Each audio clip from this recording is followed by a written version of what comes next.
So the question we're going to consider is, what do we use color for? Okay? And we're going to use the same strategy we used in the Edgerton Center of trying to understand some of the things that we use color for by experiencing perception without color. Okay? What are the outputs? Okay, so to do that, we're going to head over right now to the Imaging Center, and we're going to have a cool demo by Rosa Leifer-Souza. So if it's going to be faster to leave your stuff here, I don't know, maybe we should, yeah? Yeah, we'll lock the room, okay? Yeah? How long are we going to be there? 10 minutes, something like that. And I need everyone to boogie because there's a lot of stuff I want to get through today. So let's go. All right, so what do we use color for when we have it? It's not a trick question. It's supposed to be really obvious now. Yeah. What's your name? Chardon. Hi. Choosing which food to eat. Yeah.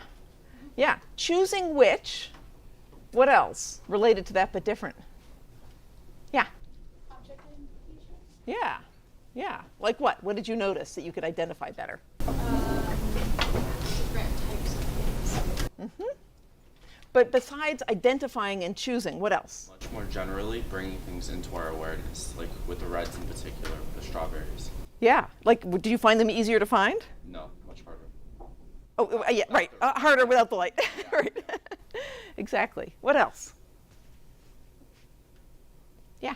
Like driving, like you need to have color to know traffic lights. Totally. Totally. That's a modern invention, but a really important one. What else? Are we in general? Are we very general or like? Whatever. What do we use color for? I mean, we use it to like figure out like what to eat because like one of the strawberries wasn't actually a strawberry. So yeah, I use color to. Uh-huh. And the bananas. Did anybody notice? Sometimes it's hard to tell. Yeah. Point in the back. For like assessing health risks. Say more. Someone's face doesn't have color in it.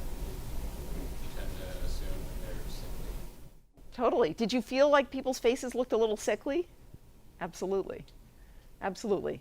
Okay, so this is just to show you that a lot of computational theory starts with sort of common sense of just reasoning. What do we use this stuff for? It helps to not have it, to reveal what we use it for.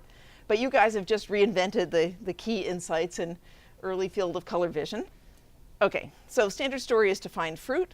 Like if you ask yourself how many berries are here, take a moment, get a mental tally. How many berries? Okay, ready? Now how many berries? Okay, you see more.